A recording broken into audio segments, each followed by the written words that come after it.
Welcome in to the Gaming Discourse. I am Tyler Frater alongside Richard D. the Cruz. Good morning. And Chief Engineer, Lieutenant Commander Connor Frater, who is not here today.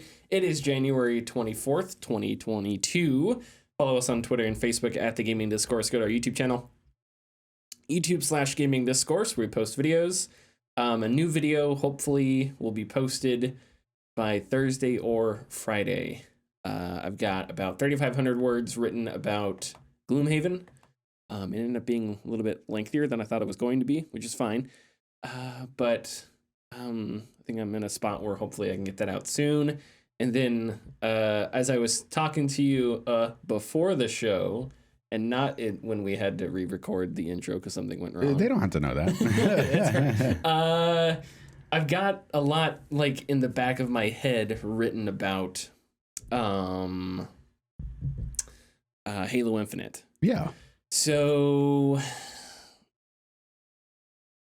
with it there, I'll be able to hit the ground running, and I think I'll probably get something out pretty quickly. I think I'm gonna have to play through Halo 5 again just to get some. I don't know why. I just feel like maybe there's some context that I need, but I know that the context isn't necessary to Halo Infinite. As I was saying, Halo Infinite, I was really enthusiastic about it and really enjoying it, and it is a good game, and it's a game that I enjoyed. Yeah. But once I beat it, I sort of just lost the desire to go back to it. And it's kind of hard to explain why.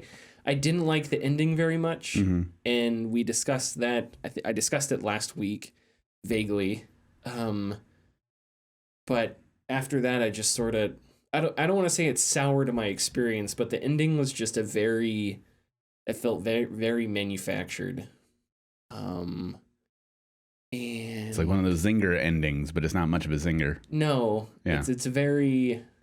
There is a weird difference, because I remember, this was just me, I remember when I beat Halo 2, I was like, what are you doing, Chief? Finishing this fight. And then it ends. A lot of people were angry. I was stoked.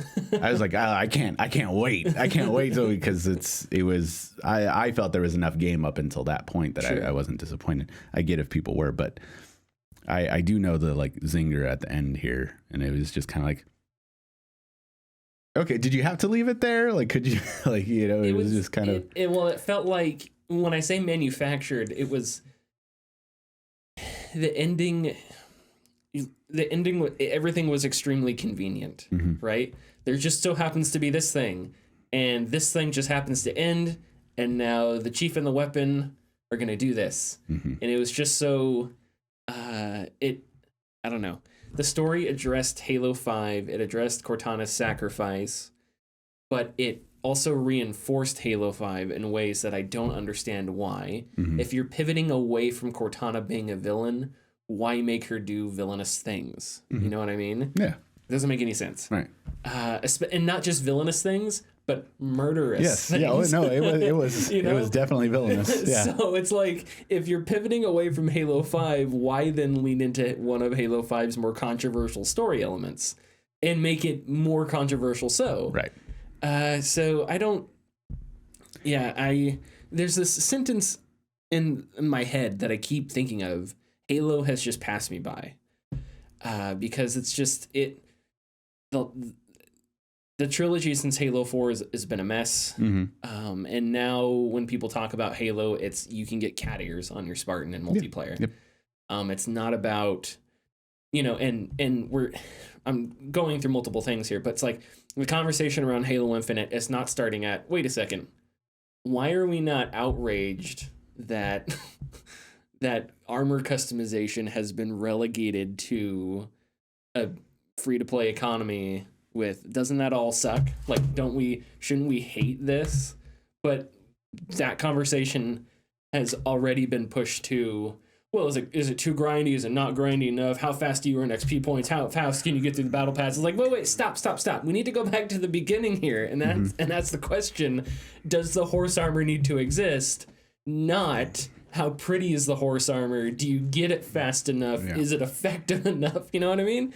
And then in the meantime, the single player story on the other end is fan service. I think, I don't know.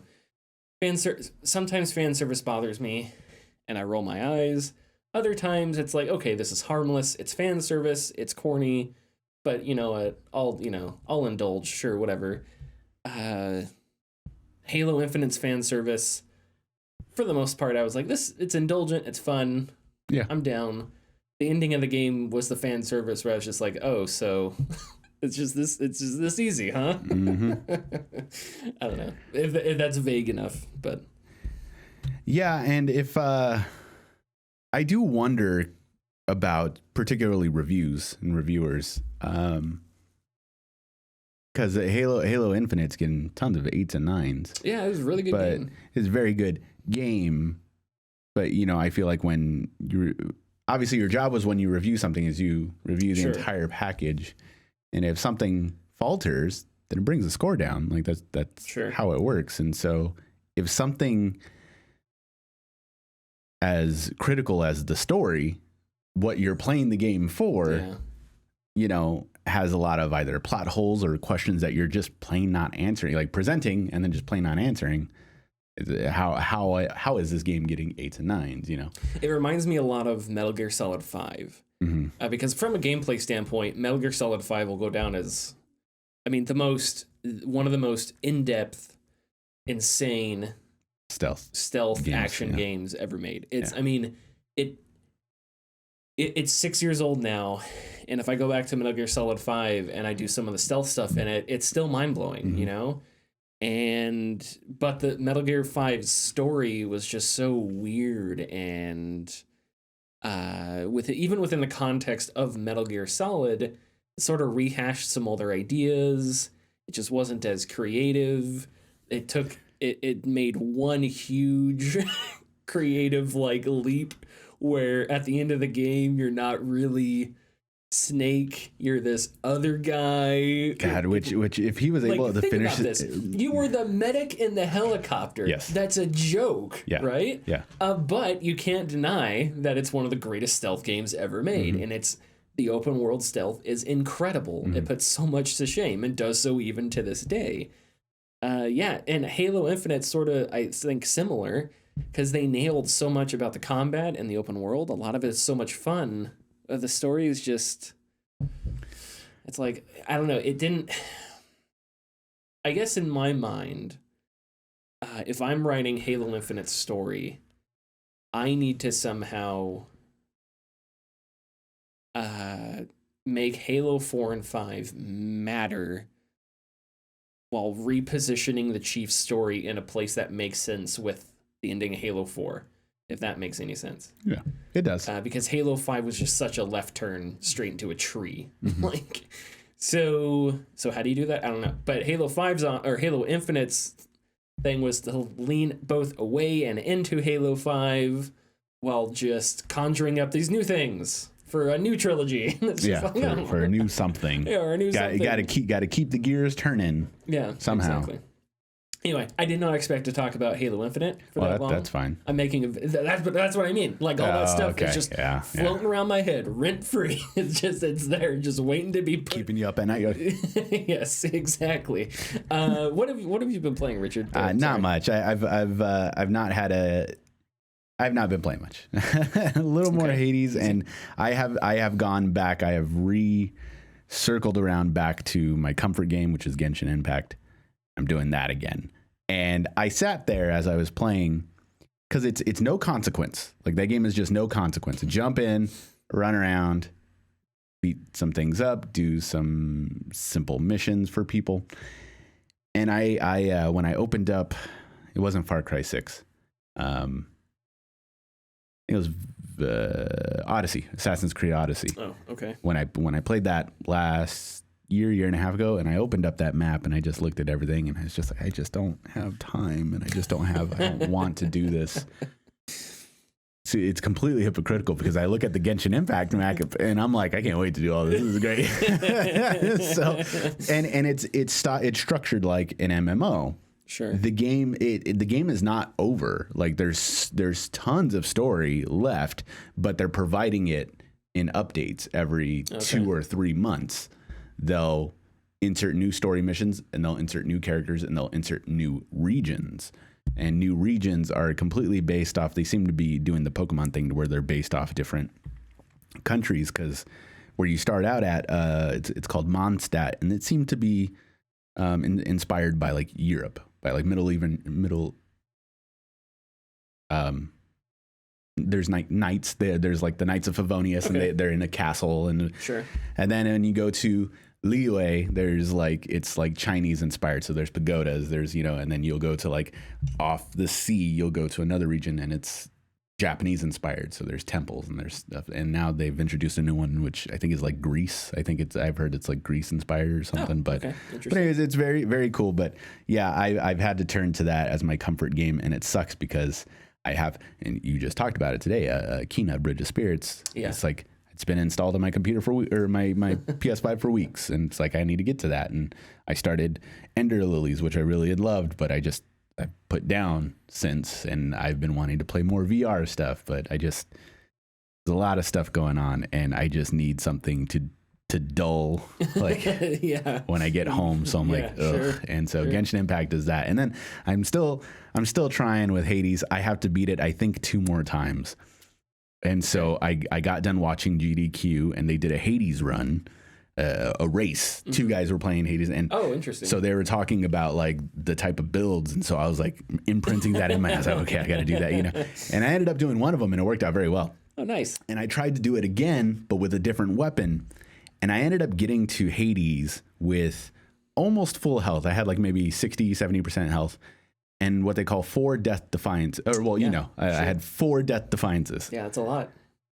I lost. Oh no! I was so pissed. Damn. I was so pissed because I don't know what happened. I failed myself. Yeah. And I turned it off. I haven't played it since. It's been about 4 or 5 days, and I haven't played it since. That is a lot, and it's tough to get through that final little chamber area with your death defiances. Yeah. If that last chamber has all the poison enemies and stuff. Terrible. But if I have the right setup, then it's not as difficult as it seems. But yeah, I just did not have the right setup for Hades. And what happens is if you beat him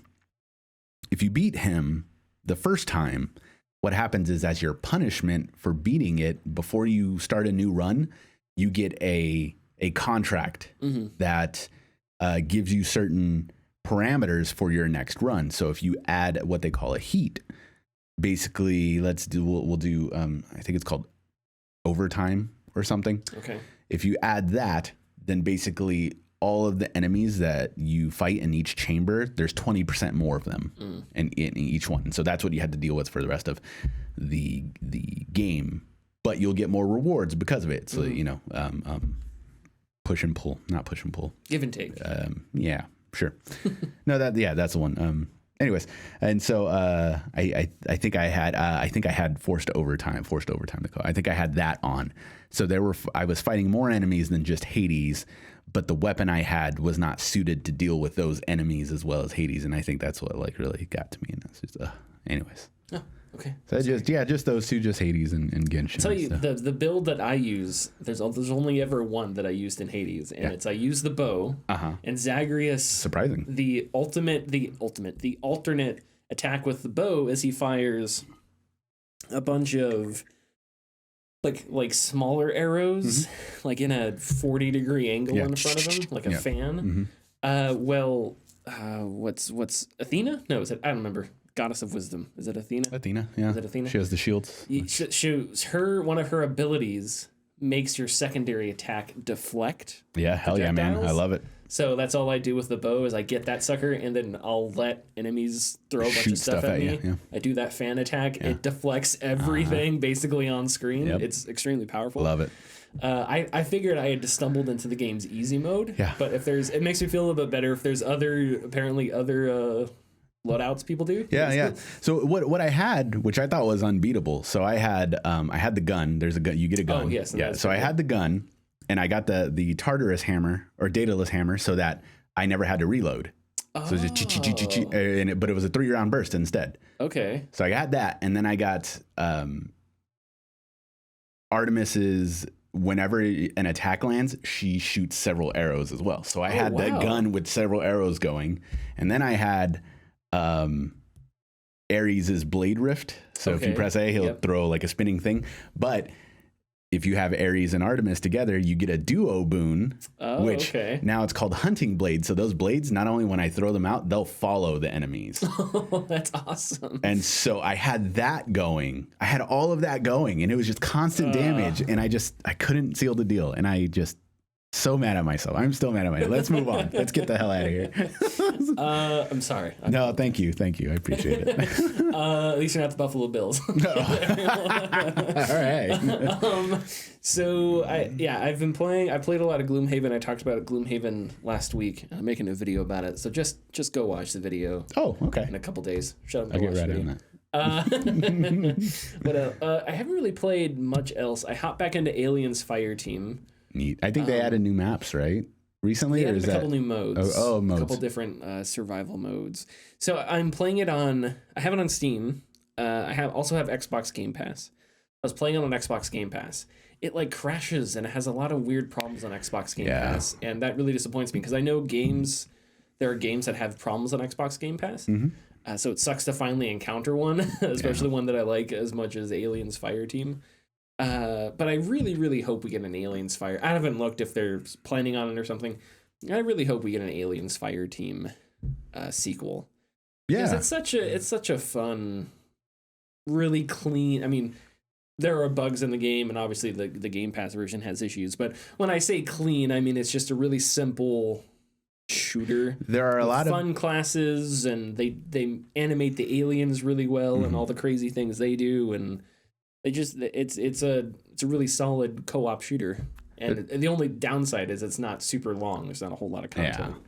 But that seems to be an issue with a lot of those types of games, which is unfortunate. But there's a lot of alien games. Not very many of them are good. This is one of the good ones. Yes. Plain and simply. Yeah, and Alien Isolation was probably the best Alien game. Mm-hmm. And Aliens Fireteam is probably the best Aliens game. Okay, sure. You know, that's a great comparison. Isolation really nailed the horror of it all and whatnot. It's still wild to me that game was made by Creative Assembly. Yeah, that is weird to think. Have they made a first person an FPS? No, all they do is like Age of Empires. Have they I think. Well, you know, I don't think they have since, but I'm not an expert on Creative Assembly's history. But we'll move on. And I think that's pretty much it. I want to say there's something else. Okay. I do have one more thing. So I have completed my conquest and Call to Arms. Oh, nice! Congrats, as man. The Russians. Yeah. Thank you. It was a long war and it was a tough war, but my Russians defeated the Germans, and I only lost a battle once.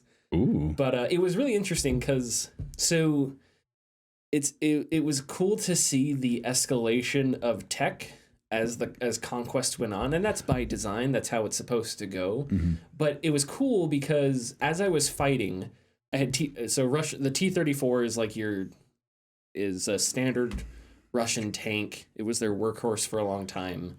I want to say from the World War II mid to late war, right? I'm not an expert, but I'm going to say that. The Russians also had a tank that was the T-34-85, which was a far more powerful tank that could take on some of the better German tanks, right? So eventually I unlocked the 85, and I was slowly, how Call to Arms works is every time you purchase a unit, you unlock it, and then when you purchase it, you purchase one of those units that's persistent. So if you unlock the T-34-85, then you purchase 5 of them, you go into battle, 1 dies, you win the battle, you have 4 T-34-85s. You have to purchase another one to replace it. So it's kind of like you have to replenish your reinforcements and stuff like that. But anyway, so what that makes is you have your force, but you have to update your force, and you have to replace the things that are becoming obsolete with newer things, right? Does that make sense? Yes. So if I have 5 T-34s, so they take progressing technology into account. Yeah. So in your really cool. In your tech tree, there's the whole history of how these armies progressed, and then as you fight, naturally as you go through conquest mode, you get resources. you slowly build through your tech tree, and then it simulates sort of the history of World War II as they got different stuff. So it's really cool. But what's interesting is I don't see the Germans' tech tree, so I had no idea what they were unlocking. But as I was playing, I started to see, like, I would go into a battle, and it would be, okay, I saw, a couple Panzer IIIs, I saw a Martyr 2, so I saw some tanks that were good but not great, and then I was like, oh, they just spawned in a Panzer IV. Interesting, but they only had one. So in the next battle, I was like, okay, I should probably expect that they're going to have more Panzer IVs because I encountered. And then in the next battle, it was like, this time there were 3 Panzer IVs. And that tells me, okay, I need better tanks on the field because they're starting to bring in these better tanks. And it was really cool to see this happen organically. And then it was neat because in the late stages of my conquest, I was waiting for the Tiger tank. I was like, okay, I know they have a Tiger soon.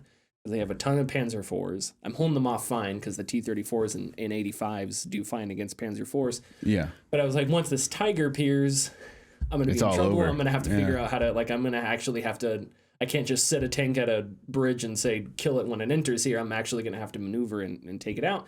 And then eventually a Tiger tank appeared on the field, and I was like, oh boy, here it goes. And so I had to maneuver, and it was a lot of fun seeing that progression.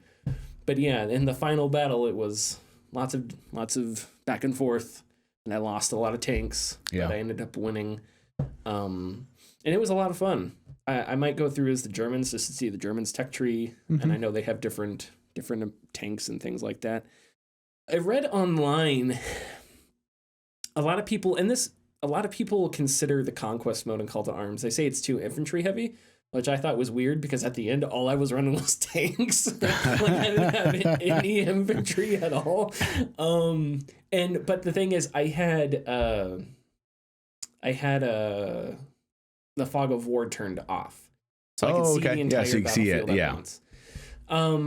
And that's it. So that made the game a lot easier, but it was still a challenge because I was constantly having to maneuver things. The one thing I really dislike about the conquest mode is the enemy brings in reinforcements from off the map, and you don't know where these reinforcements are going to come in to the map from, right?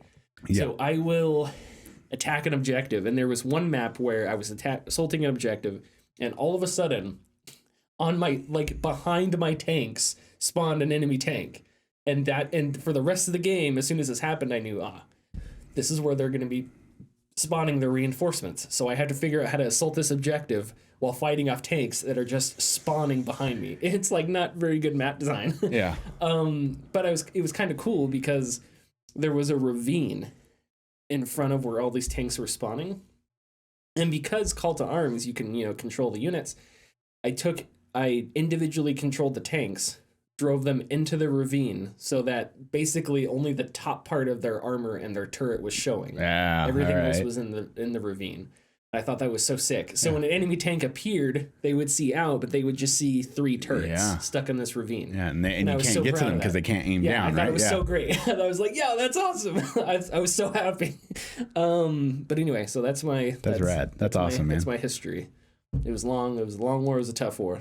But we won. We got through it, yeah. We got him, ladies and gentlemen. We got him. Okay, I would tell Connor to play the ad here, but I guess I'll just tell myself to play the ad. Play the ad. We want to give a massive shout out to the sponsors of this episode. They have been silently supporting us since the very beginning, and we felt it was time to give them some love. The like and share buttons have been at our side since episode 1 of the podcast. They can be found just beneath this episode. Please give them a click, it helps us greatly. If you're feeling lucky, click the bell icon to enter for a notification anytime we post new content. You may be surprised by what you get. So I don't know if you heard about this. But pray do tell, my friend. We completed a podcast last week. We went to bed. I woke up. I was putting some stuff together. And all of a sudden I saw on my phone some company named Microsoft purchased some company named Activision Blizzard. Who are these hotshots? Right? Who are these guys? What's going on? And in a way, I said this to you before the show too. I'm glad it happened after the show. Yes. Because a whole lot has developed. We're going to discuss a lot here. There's stuff we're not going to get to. There's a bunch of unanswered questions. there's a bunch of angles, but we'll try to bring you up to speed. So the deal was made for $68.7 billion, and Phil Spencer is now the CEO of Microsoft Gaming, which obviously now includes Activision Blizzard. As far as antitrust stuff goes, I think there have been senators that have tweeted, or maybe House members that have tweeted things out. Congressmen, I think, yeah. I have no idea. Nobody really knows if this is something that's going to be shot down or not. So there's the answer about antitrust stuff. Don't know. Ask a lawyer. Yeah, right. We're moving on. I'm going to read straight from a story by Dina Bass and Nate Laxon from Bloomberg. Quote, a person familiar with the discussions said Microsoft looked at Activision's situation and wondered if Bobby Kotick, the beleaguered CEO, would be willing to do a deal. Kotick initially didn't want to sell, according to another source, and also put the word out to see if any other company would outbid Microsoft. But at that point, Kotick had little leverage with his board amid the ongoing public scrutiny at his company, end quote. Background, Activision Blizzard sued by the California Department of Fair and Equal Housing over frat boy culture. Bobby Kotick, sordid history, not the best guy. Nope. We have evidence. And there's evidence of his, so it's not just a managers in a studio thing. It's the CEO of the company as well. When the deal is completed, Kotick will step down as CEO. A few other odds and ends. Sorry, may I interject? Yes. At that point, everyone will report to Phil Spencer. I believe, yeah. Yes, I mean, that's what he said on the blog. Okay, I assume he himself said on the blog. But just to add that to that last line. A few other things here. In an interview with VentureBeat, Kotick was asked if the workplace slash sexual harassment investigation affected Activision Blizzard's share price. He said in response, quote, I think what affected the stock price more is pushing out Overwatch 2 and Diablo 4. And then I think people started to see that this year's Call of Duty wasn't performing as well. So I think certainly the California Department of Fair Employment and Housing filing and the Wall Street Journal article contributed to that. But stocks go up and go down for a variety of reasons. I think our view was that at $95 a share and all cash, that's a really great deal for our shareholders, and so that's an easy and independent judgment. It's a great deal, end quote. That's the California Department of Fair Employment and Housing, Fair and Equal Housing. Anyway, so there's a lot to get into there. It wasn't because of the sexual harassment and the CEO and the report that I threatened to kill someone in a voicemail. It was we had to delay Overwatch 2, baby. Hey, why the fuck did you have to delay Overwatch 2? Next question. In a tweet, another development in a tweet, Phil Spencer, now the CEO of Microsoft Gaming, or soon to be the CEO of Microsoft Gaming, said Call of Duty will remain on PlayStation. So exclusivity does not look to be in the cards, at least for the foreseeable future. For the foreseeable future, I don't. For the Call of Duty topic, real quick, I don't foresee there being exclusivity for at least 4 or 5 years. Even if I also don't believe that series needs to be exclusive to Xbox. They stand, and this is kind of, originally I tried to make this argument with the Elder Scrolls series. They make so much money keeping it on multi-platform, but Call of Duty is different. Call of Duty is the best-selling game every year for the last 10 Super Bowl. Right, yes. And that would not happen without it being on all 3 consoles. At best, their best angle for Call of Duty, day 1 Game Pass. Day 1 Game Pass. If not that, 3-month exclusivity or 6 months exclusivity. I mean, there was I remember PlayStation got, when Destiny 1 came out, they got certain raids, or not raids, mission nightfalls for like a year and a half. And Xbox didn't get any of those till like a year and a half later. At worst, that's going to happen. But I definitely cannot see going any forward benefit for them being full exclusive on Xbox. At least for Call of Duty. That's just Call of Duty, but there's more to talk about, of course.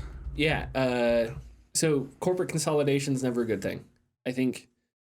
And listen, as far as game companies go, everyone, it seems like Microsoft is the one company, and I'm looking, all companies suck. They all do things that are unethical. They're all horrible. All right, so get that out of the way. But as far as their dealings with video games go, I I think Microsoft's probably the company that is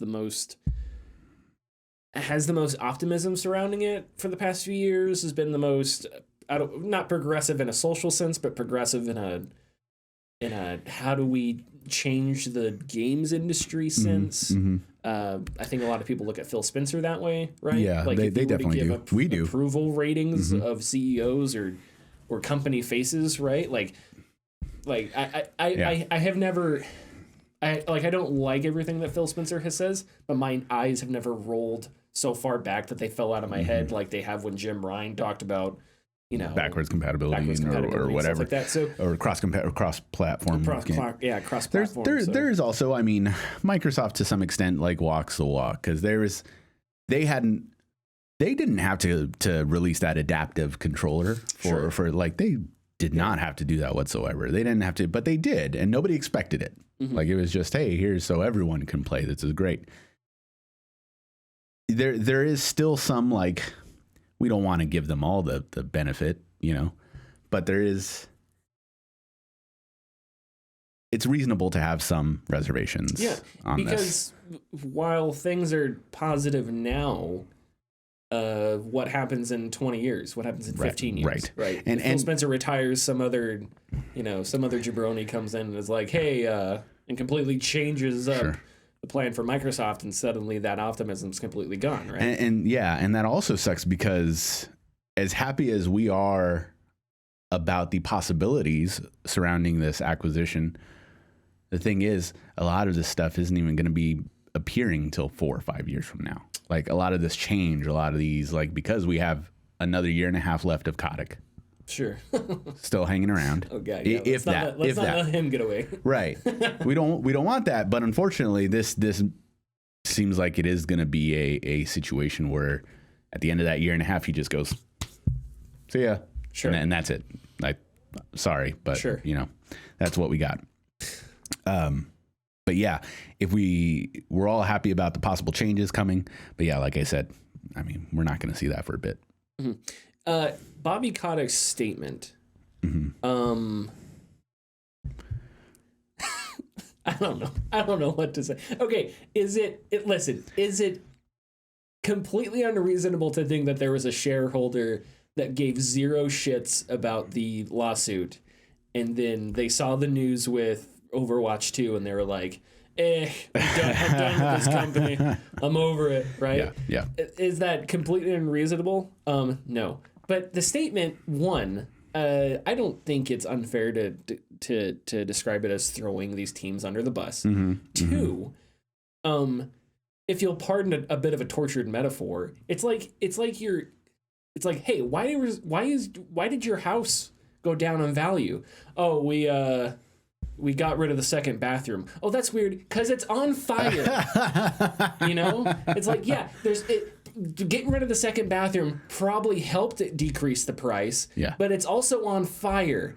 That's probably the bigger reason. And if anything, the second bathroom probably burned down as a result of the current fire. Septic tank blew it. Yeah, exactly. So it's like, listen, I don't know.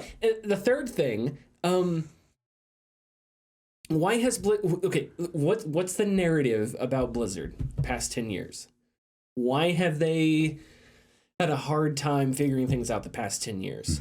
I think part of that narrative is, well, Activision decided that they were going to start taking more and more control, right? Oh, and tell me this, who's the CEO of Activision? Oh, yeah, Kotick. Exactly. So, of course.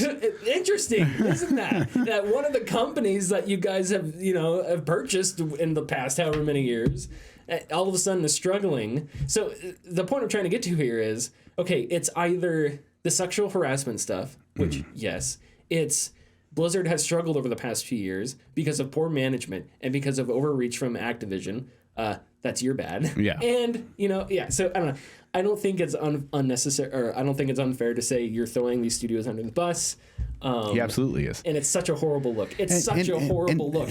Anything that Kotick says that is not, I am so disappointed of what I let happen at this company and what I did on my own. Anything that's not that is an embarrassment. Yeah. Sure. And it also sucks because I was on the ride over here because I was thinking about what we were going to talk about tonight. really sucks to think about, particularly Diablo and Diablo 4 and Overwatch 2. Overwatch 2 now, and Overwatch as an extension online, granted, I just said the word online, is a laughingstock. Like people are not excited for Overwatch 2. People are why is this being made? Why are you guys just not adding to the original game, et cetera, et cetera? And Diablo 4 obviously is being pushed back. How are these developers feeling knowing that like their games that they're probably working so hard on, that they want to work hard on, are being like so scrutinized because of the events happening? Sure. Like, how demoralizing is it to be working at a place that has been under constant fire for the last year because of some idiot at the top who doesn't understand how to be, a decent human being. Right. I keep thinking about that, and it's like, so that adds to all of the stress and reasoning is why we don't have Overwatch 2. We don't have any news from Overwatch 2. We don't have Diablo news. I don't even know when the last trailers for those two games came out. It's been a while. Did we ever get? I don't think we've ever gotten a gameplay trailer for Overwatch 2. Have we? We have, yeah. And it looks. The problem is we have yes. a gameplay. Oh yeah, okay. yeah. And the problem is it looks exactly like Overwatch 1 with story. Okay. But also there's a lot less detail because the thing now is that apparently it's going to be mobile. To put it on mobile as well, they're sacrificing the major game. Yeah, because the Fallout 4 meme. Nobody likes that. Mm-hmm. Yeah, nobody likes that. Yeah. Yeah, and I don't know if that's Activision's doing or if that's Blizzard just making a huge horrible decision. But that narrative is a really compelling one. Yeah, and one that I think a lot of people would tend to agree with is their continuous overreach on Activision. Mm-hmm. I don't know what this means for Call of Duty. I don't know if Xbox pivots away from having yearly CODs. I don't know if that means you focus on Warzone as a game as a service and you let these other studios do other things. Mm-hmm. And I don't know what that means for Blizzard too, right? Because if all of a sudden you're owned by Microsoft, does Microsoft give them what does their relationship with Activision change? These are all questions that are burning in my brain. And, I would think if you're Microsoft and you just bought StarCraft, you let the people that make StarCraft go make StarCraft. Yeah. And Diablo, right? You are correct. You bought Bethesda, but Phil Spencer isn't walking in and saying, here's how I want an axe to work in Elder Scrolls 6, right? Yeah. 7 or whatever, right? So, you own them, you're going to benefit from when things go well. Why try and overreach when you know that they're going to be successful? You could argue that Blizzard hasn't been successful, but you'll go back to, but how much of that was Activision, extending its control? Yeah, and that's not, we're not even counting the success that even if they are hemorrhaging, oh my God, even if they are losing. Yeah, I don't know how to say that word either. No, I mean, I do, but I'm just, yeah. I don't know. Anyway. Even if they are losing their player base for WoW, they still have a very hefty player base.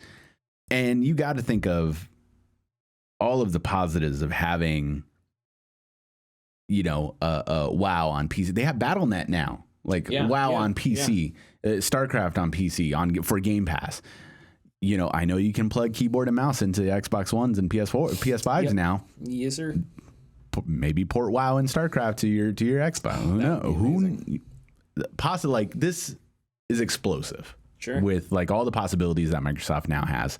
I don't want to start saying stuff like this is a big blow to Sony because it's not to me what this is about. But it is very I sent a message. Are we all getting Xboxes now? What? This is a very enticing offer from Microsoft eventually with Game Pass and just all of this stuff. We talked about COD. I hope COD goes to 2 years now. Let one studio, let Sledgehammer, let go do whatever they Infinity want Ward, whatever. Let them make the game for 2 years. Give them the time they need. Sure. Raven Software, go make Singularity 2. Go make a new X-Men Legends. Go make Marvel Ultimate Alliance 4, whatever. Yeah. High Noon Studios make a good Transformers game again, because their games for Transformers were great. You know, they did Dark Watch, which was awesome. Beanox did really good Spider-Man games until they kept being rushed by Toys for Bob. Oh, yeah. Which made Crash and Spyro, and now they're on Call of Duty. You know, Vicarious Visions. Like, I forgot about that. Yeah. There is so much to this, you know, acquisition. And even Phil Spencer came out. And I don't know if you read that. I'm sure you read the article, but he came out and he was like, "I'm so excited to have franchises like Hexen and Guitar Hero," and he named off all this stuff that's like, dude, that's been yes, it's like, been in the back of the pantry up until which you know is just more money for Activision Blizzard if they had a competent captain. Well, I don't know. I think maybe they were just complacent because Candy Crush makes $1 gajillion, so why try? I don't know if that's the reason.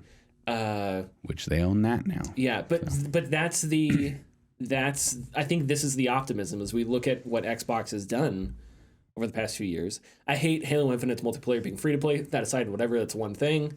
Everything else has been great, right? And like I was thinking that exact same thing because there's all these games out. I got a trial for Xbox Game Pass. Yeah. I'm looking at it. I was looking at all the games. Dishonored's on there. Yeah. I downloaded Death's Door. Right? I downloaded Death's Door. Yes. And I'm really excited to try it out.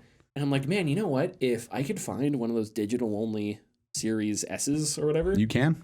Like, I might get that just for Xbox Game Pass. And if StarCraft 3 or Diablo 4 is on, which who knows, maybe it isn't.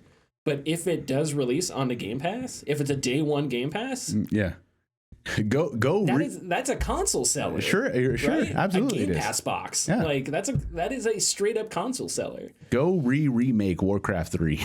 right. And if you can plug a keyboard and mouse into an Xbox and play a PC game, it'll change the world. All right, maybe not that much. Speaking of Sony, I don't know.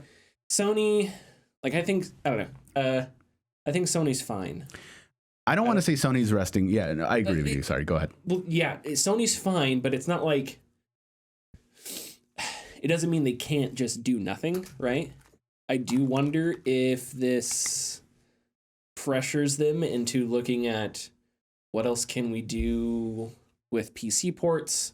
We talked about this last week. Oh, right, yeah. God of War was super successful on the PC. Over 1 million sold. Overwhelmingly positive on Steam. Do they see that and go, you know, do they let down their guard a bit and go, okay, we hate it, but look at these great sales. Look at the great reviews. Yeah. How much, what are the resources that we put into this port for God of War? You know, we have Horizon Zero Dawn on there already. Do we port Horizon 2? What else do we do here? Especially with the PC market expanding, you know. I do think that, does them porting more games to PC offset the gigantic chunk of business that Microsoft is going to do with Activision Blizzard? No, but it does make me think, like, what else is Sony thinking about? I still think Sony's business, I don't know, this is just based on, I guess, how they operate. I think Sony thinks of, what's your saying? The Microsoft is a software company, Sony's a hardware company, something like that? Yes. Yeah. And I still think they think of themselves like that. Yeah. They think PlayStation is the PlayStation. Yeah. The plastic box, this is us, this is our identity. Yeah. Xbox is, until 5 years ago, until 10 years ago, it was sort of similar. But now Xbox is like, no, we've got Game Pass, xCloud, digital only. You know, all our games are on Game Pass. You play on PC. It's a much more. It's all software. It's much more liberal. Yes. Yeah. Much more polyamorous philosophy when it comes to like how their business operates. Yes. You know, I don't see PlayStation changing that, but I do wonder if it makes them reevaluate some of their stances toward things that they're rigid about, like they sort of changed up with cross-platform things and whatnot. Yeah. So that makes sense. I think that Sony particularly is happy with what they're doing and is going to continue doing what they're doing. I was going to say rest on their laurels, but that's not the case. I think they're fine with creating either original content or, you know, the blockbuster games that they're known for, which is great. I think that they do have a good opportunity to produce what Bloomberg broke last year about the PlayStation Plus expansion. With their classic backwards games and stuff. Completely forgotten about this. Yeah, I mean, if that comes to fruition, you know, Sony can easily, you know, hook consumers with the nostalgia aspect of all their older, you know, franchises and titles, which is great. But I hope that this doesn't inspire. I hope this acquisition doesn't inspire panic buying from other companies of smaller independent companies to try to, because that's just going to muddle and ruin everything. That will eventually end up being the, like, oh, you know, there's Nintendo, Sony, Microsoft, they own these, you know, and then everything else under it. So eventually we do have to worry about just if those companies will start getting their hands into things. And what is that, you know, what does that tell us about, I don't know. What does it tell us about Nintendo that people's first reaction to this is what's Sony going to do? How does it make Sony feel? Yeah. And everyone, and Nintendo's just, they're fine. They look at Nintendo, they just go. Yeah, like they just, like, they're fine. They're totally okay. You're doing fine, sweetie. None of this matters. They're over there playing, I don't know, freaking Luigi's Mansion 4, whatever the latest one is, right. I know, and they're like totally okay and everything's fine. I think that's kind of hilarious. You know, it will be interesting because, okay, Phil Spencer has said things both publicly and privately about the ongoing stuff at Activision Blizzard. Okay, now you guys own Activision Blizzard. And we're going to get into a story about Raven Software here in a second. That's a big mess that they're inheriting. So it will be interesting to see. And I'm not disappointed, but I don't know. I don't know what the word is for it.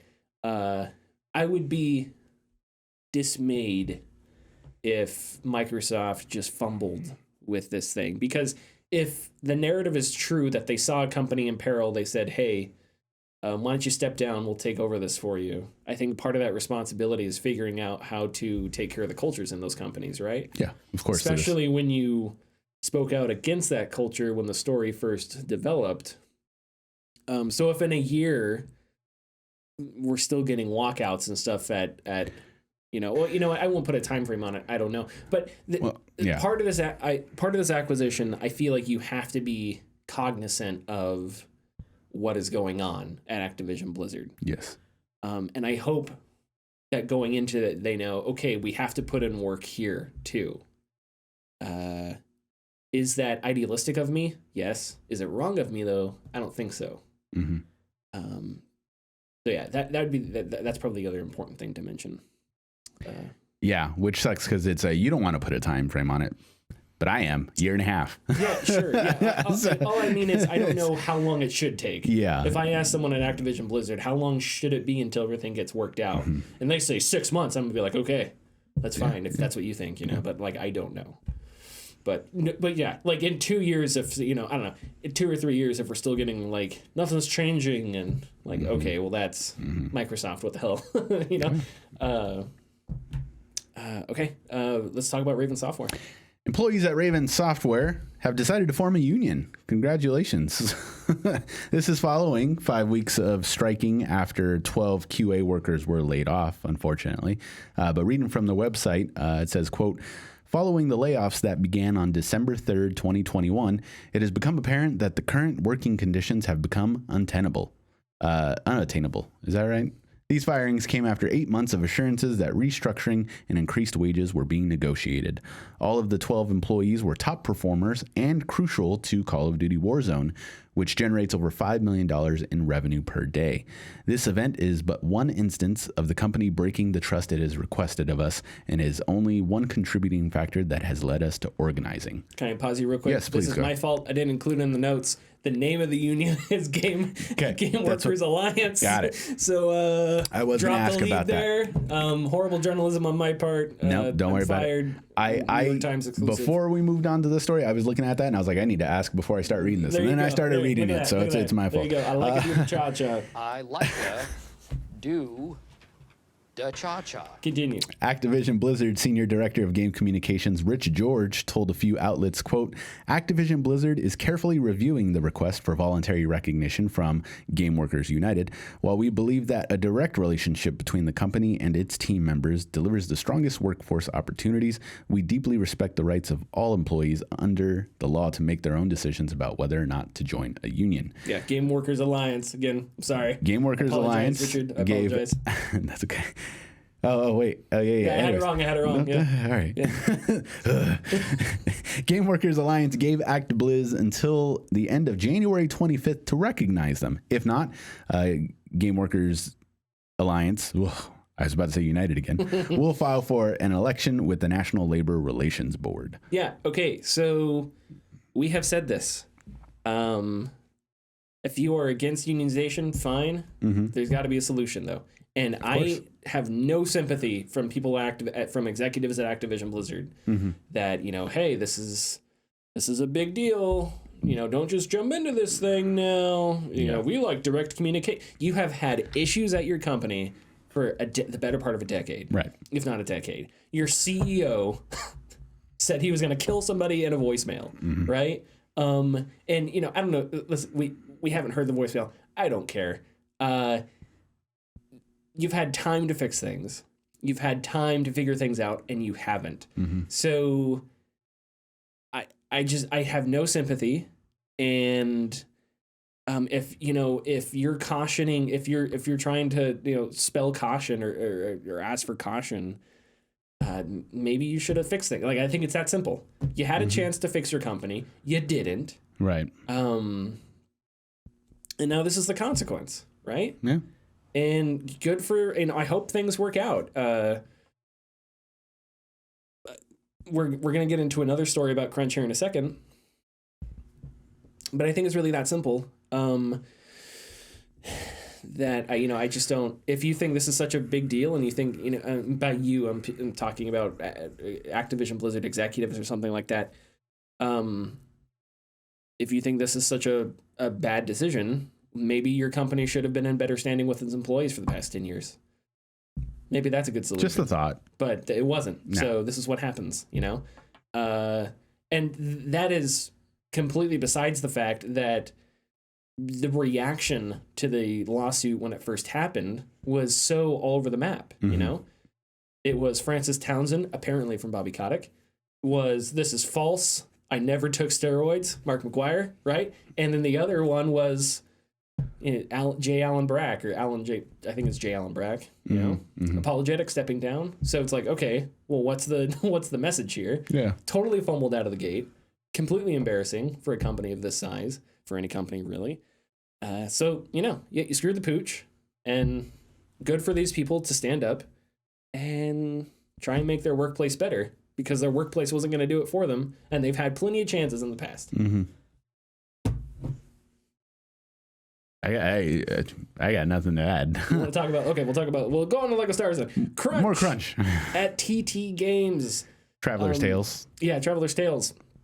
So development on the Lego Star Wars The Skywalker Saga has led to extensive crunch. Speaking to 30 sources, Polygon details TT Games' sordid history of crunch and workplace toxicity, some stories going back more than a decade. 6 former employees who worked under John Burton, the co-founder and former director at TT Games, said he would often yell at staff if they tried to leave work on time, and that he regularly expected employees to put in extra hours.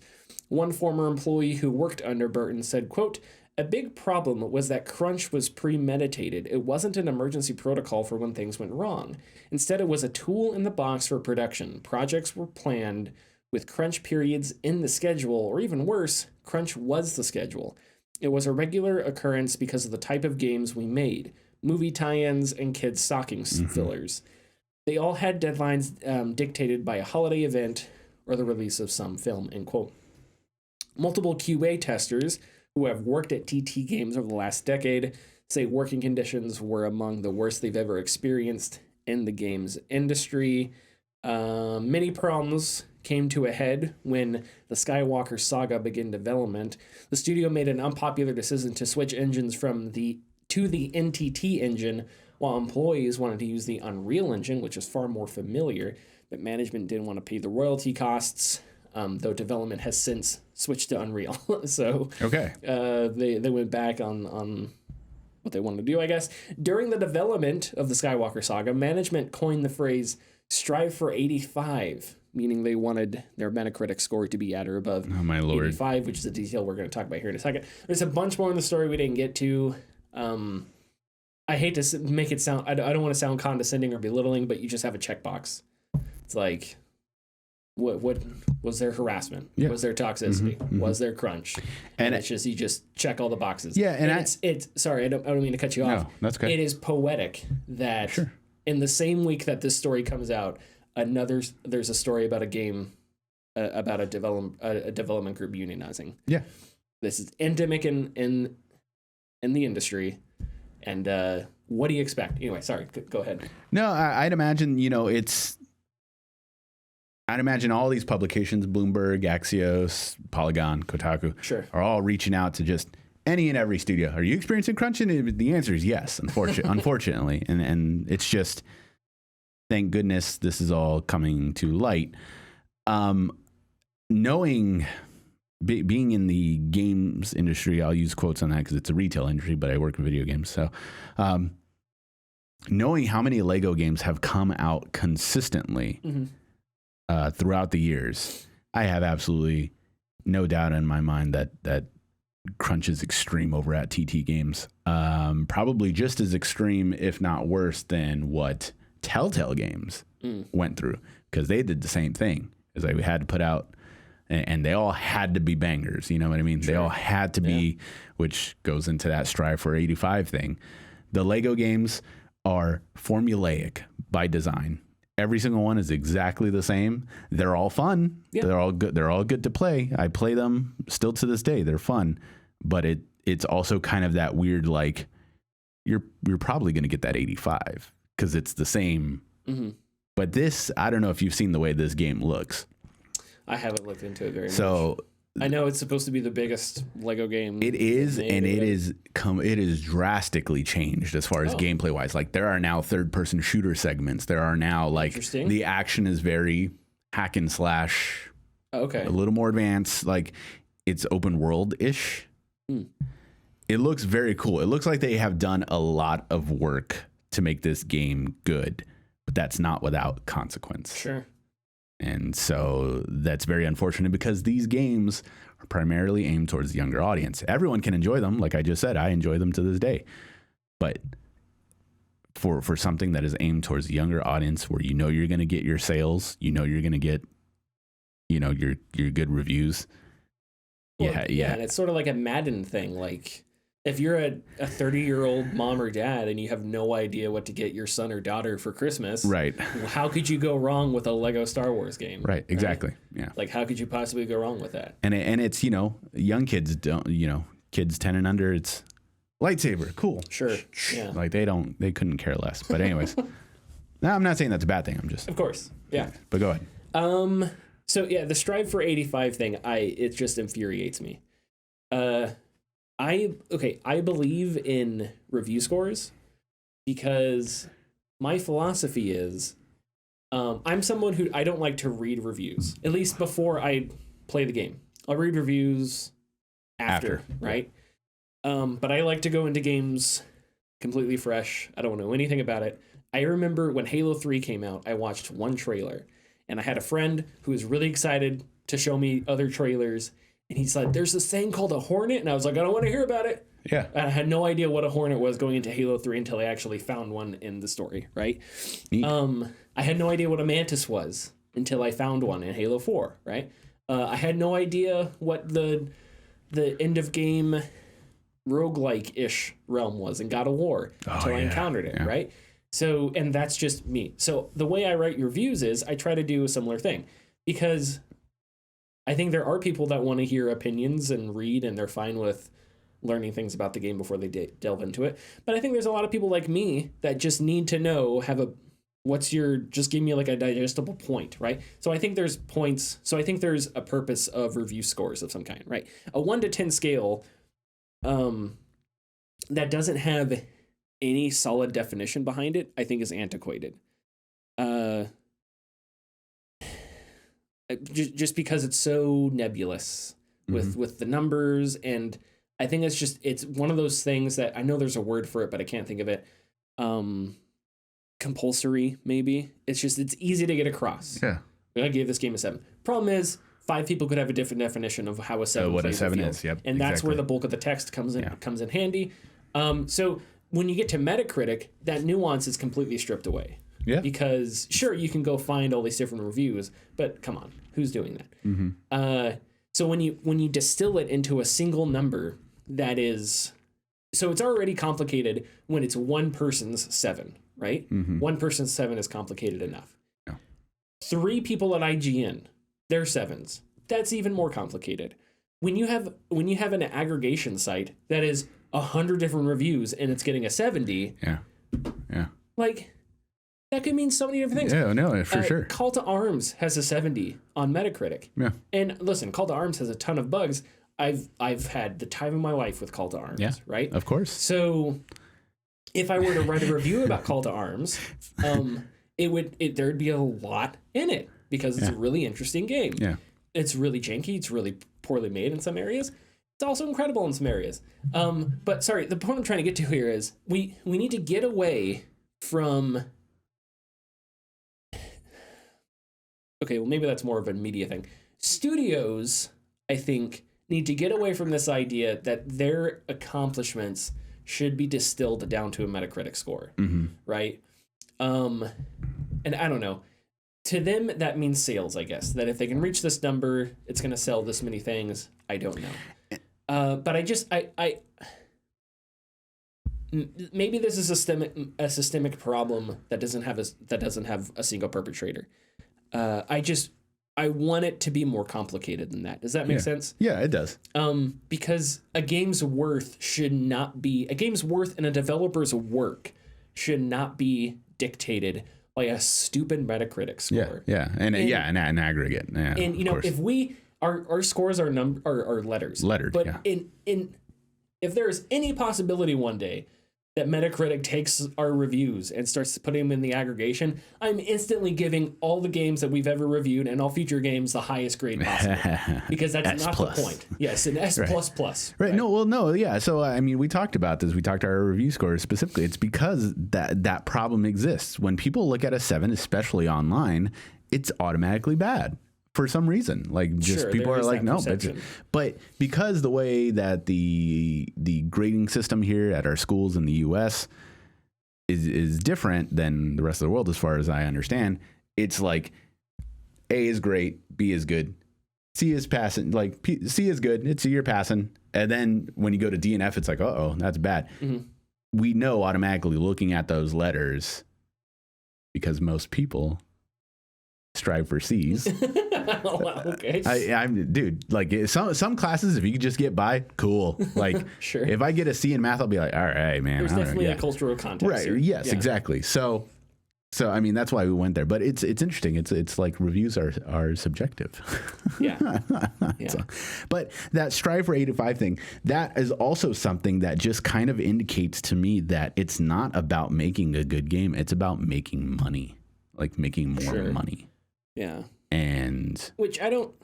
Sorry, continue.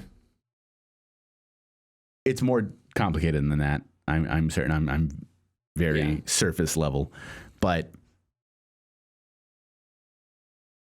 Traveler's Tale is not owned by anybody, as far as I'm concerned, or as far as I'm aware. They're owned by their publishers, WB. Oh, right, WB. That's right. If they're owned by WB, I have no idea. Anyways, I guess what I'm trying to say is that a company who only cares about its review scores isn't actually caring about the game. They're clawing to get to that part. I guess I can see that mentality, and I'm sure. I think the developers do care about the game. I think they do as well. But there is a certain. I don't know.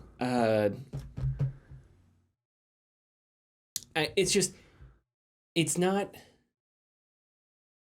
People that are in the studio and other studios, the conversation we just had is a conversation they know, right? I'm sure they do, yeah. But when you give into that And when it becomes something that's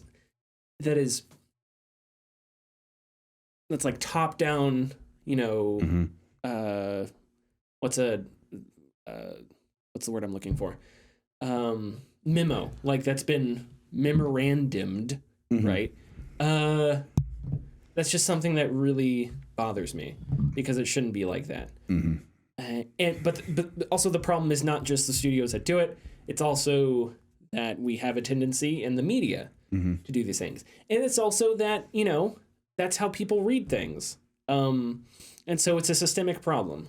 But I don't want to make it like this is the biggest problem that was in the story, because it wasn't.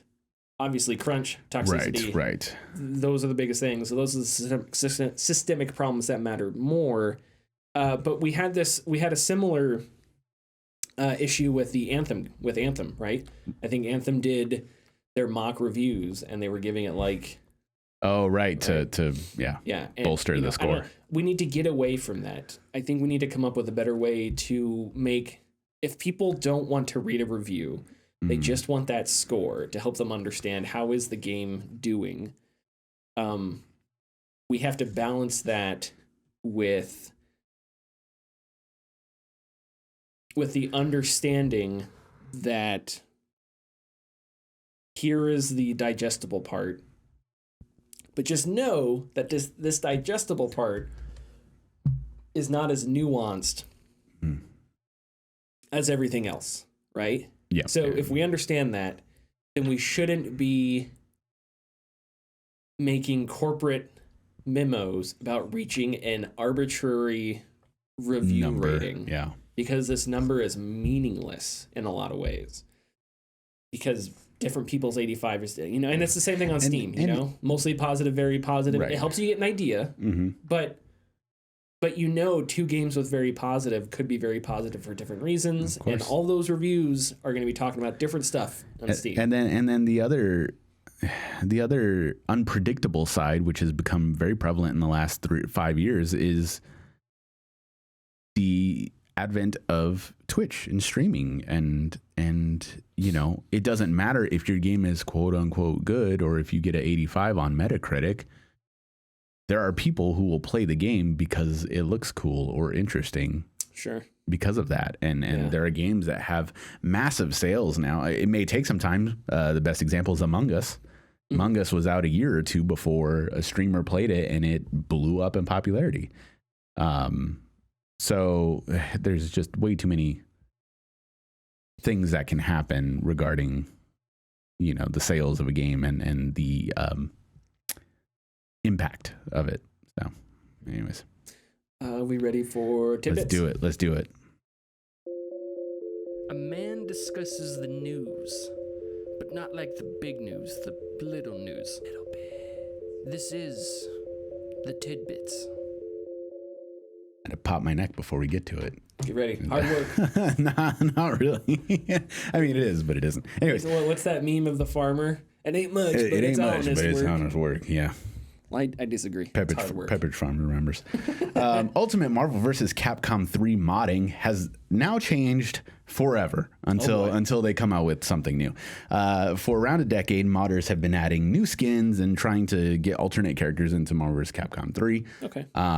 Until now, only skin swaps have been able to happen. So basically, if I wanted Gambit and X-Men into Marvel vs. Capcom 3, I could put him in there. But he would have Dante's moveset because you couldn't really blah, blah, blah. Anyways, whatever. So after about 900 hours of time, which, you know, it's a lot of time. But if it's split between 3 people, you know, that's a lot less time, but it's a lot of work. You know, after 900 hours, a team has released TGE's Ultimate Marvel vs. Capcom 3 model importer tool. It's now available to everybody. What this tool essentially does is allows any character or stage to be imported into Ultimate Marvel vs. Capcom 3, and any model can now be ripped out of another game or crafted from scratch to fill out a more robust roster. Their attacks and animations, I read in the article, could be animated yourself as well, but it doesn't sound like that's the case. People are refuting that, so I'll just put that out there. But I've seen clips of characters that were not in Marvel vs. Capcom 3 being put into Marvel vs. Capcom 3, and sure enough, they all have their own move sets. Okay. They look exactly like they did in other games. It's astonishing. So that's awesome. Yeah. So you're just there. It's a mod that lets you develop new characters for the game. Essentially. Yeah. And so this has essentially become a 3D version of a freeware game called Mugen, which Mugen is a fighting game, but you essentially insert your own characters inside of it. So you could take stages from any 2D fighter. You could take the health bars, the special bars from any 2D fighter, cool. and you make it yourself. It's all code and whatnot. I've dabbled in it, and I have friends who dabbled in it. This is awesome. All that it needs is a good netcode, which pretty much impossible. Unless you do it yourself, which is also very hard work. This is a story real quick about, I don't know what to call it. I guess a kid. His name is Tracy Cullinan. Tracy Cullinan was a brilliant kid in 1983 who developed an Apple II game called Glutton. There's a chapter on him in the 1984 book Computer Kids, and he was also on the Atari Youth Advisory Board. Unfortunately, Tracy died of brain cancer at the age of 18 in 1984 or 85. Okay. Fast forward to January 14th, this last month. Okay. Twitter user Kay Savets received an old copy of the game Glutton from Tracy's younger brother, Corey. Upon booting up the game, Kay realized that the code was a mess for the game and tried to wash, they call it washing, tried to wash the floppy disk to like regain its data. After a closer inspection, he couldn't get it. He couldn't clean it up. After closer inspection from a different Twitter user named Disk Blitz, who's an expert on like floppy disk code and whatnot, he said that Kay was actually looking at very tricky copy protection. So the coding was fine. It was just copy protection. Interesting. So the data was probably good. The data then went to user A2_4AM, who after about 20 minutes sent Kay a screenshot of the main menu of the game Glutton. So now, thanks to this small team of experts, Tracy's younger brother, Corey, who gave him the game, and all of the internet will now be able to see and play this game from his older brother. That is an awesome story of game history preservation.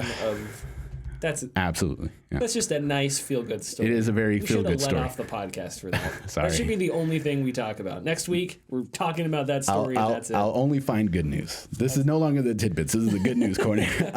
They will be incorporating the game into Total Replay, which is a gigantic Apple II gaming collection. Okay. So yeah, I love that story, and I felt like I had to talk about it. Was this a game that... Was it considered lost beforehand? Or yes. Was it No. It's the way they talk about it. It sounds like no one ever saw it except Tracy. Okay, that's awesome. Yeah, it's very cool. And the screenshots, there was like 4 or 5 screenshots of it.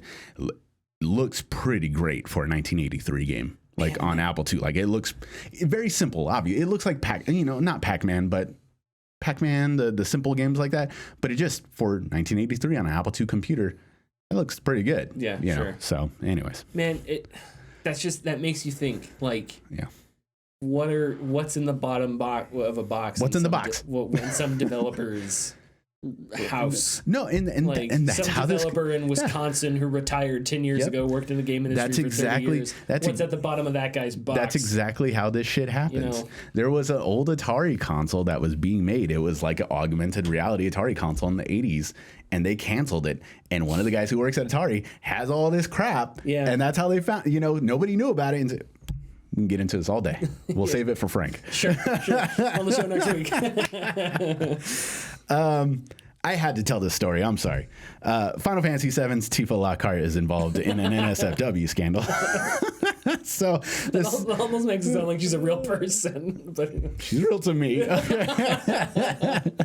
The same day as Microsoft Activision's acquisition, another video game story hit the news.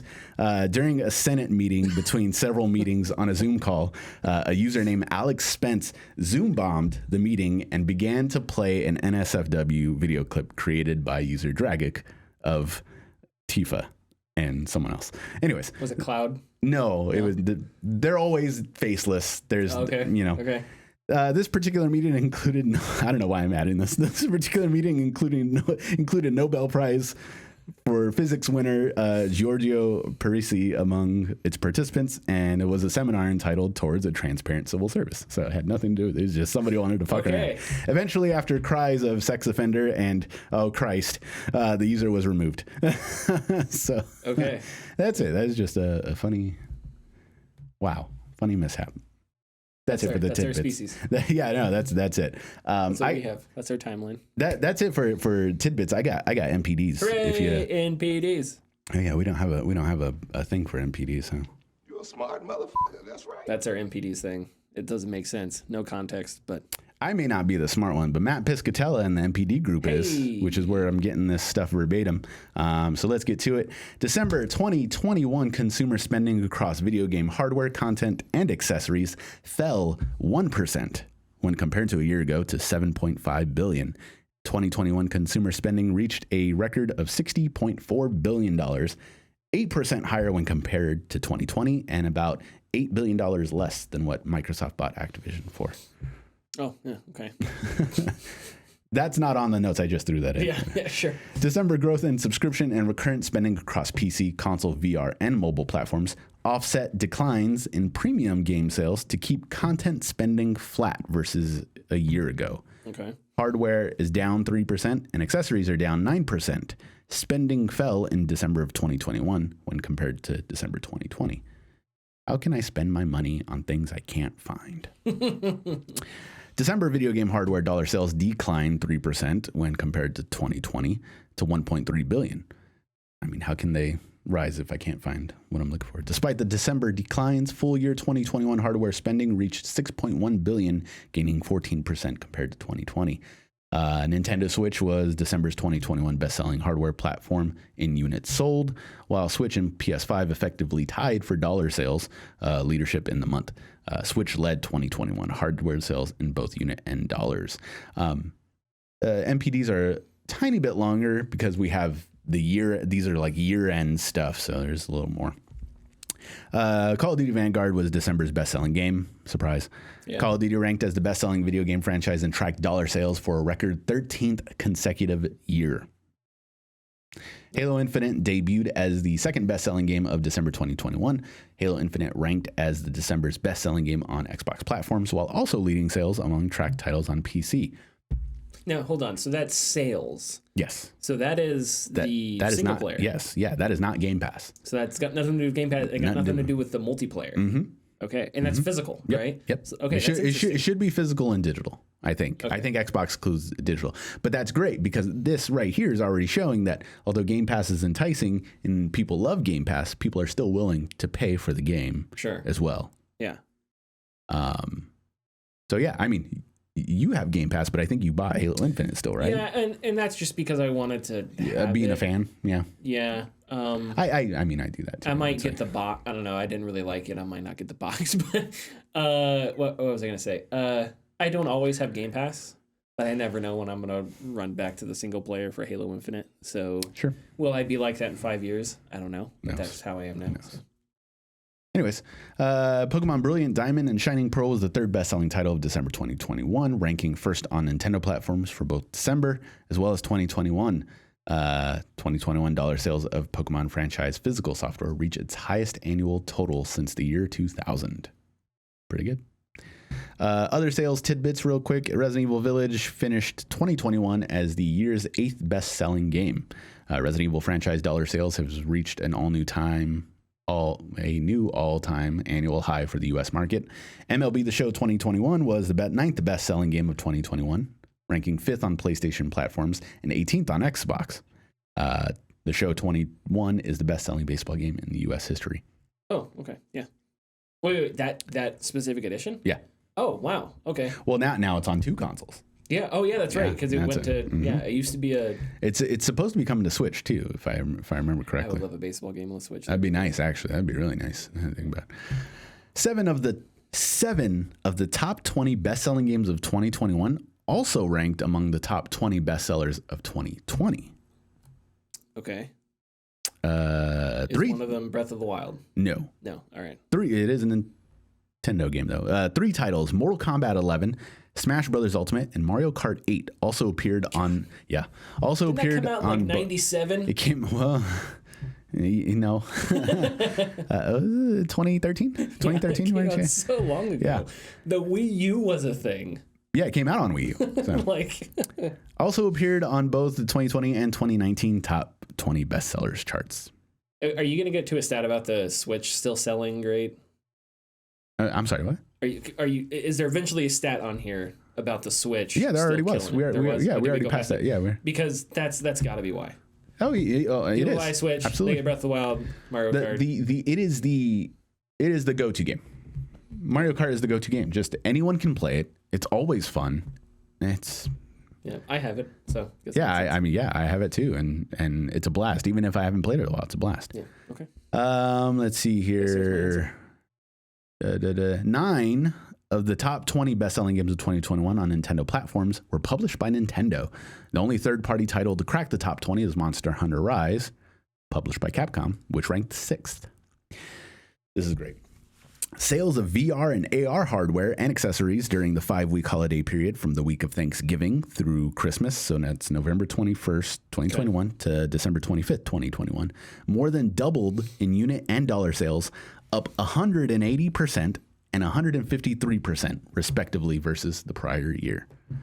Do we have a breakdown of what headsets those are? I don't, unfortunately. MPDs did not have that. I would love to know. I guarantee you. Because I guarantee you 90 to 95% is Quest. I know. I guarantee you. I'm sorry. If that's what gets VR going. Yeah.